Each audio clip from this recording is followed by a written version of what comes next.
हिमालय की ऊंची पहाड़ियों के बीच बसा एक छोटा सा गांव था, सोन खेत।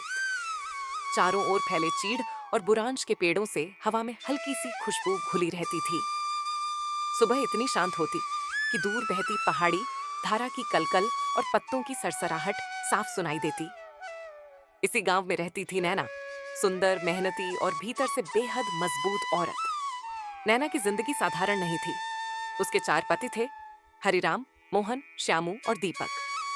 ये किसी लालच या चालाकी का नतीजा नहीं था, बल्कि गांव की पुरानी परंपरा और हालात से जुड़ा फैसला था। इन पहाड़ों में कभी-कभी भाइयों की शादी एक ही औरत से कर दी जाती थी, ताकि जमीन बंटे नहीं और परिवार एकजुट रहे। नैना की शादी सबसे पहले हरिराम से हुई थी। हरिराम सबसे बड़े थे, गंभीर स्वभाव के, कम बोलने वाले और खेती-बाड़ी में निपुण। हल चलाना, मौसम पहचानना और फसल संभालना उन्हें अच्छी तरह आता था। परिवार की परंपरा के अनुसार बाद में नैना का विवाह मोहन से भी हुआ।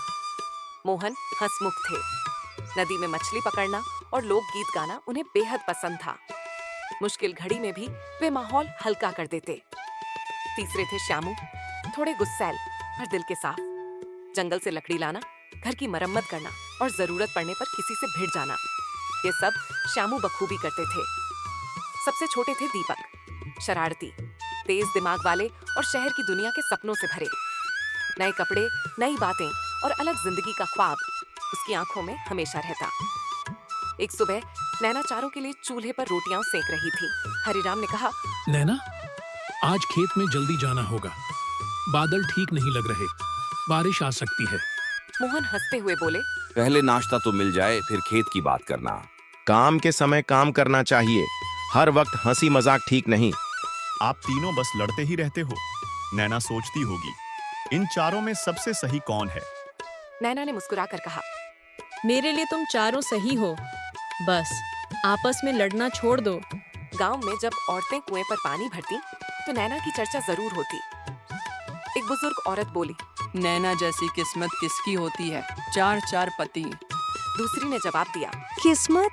अरे यह तो बोझ है, 4 स्वभाव, 4 जिम्मेदारियां।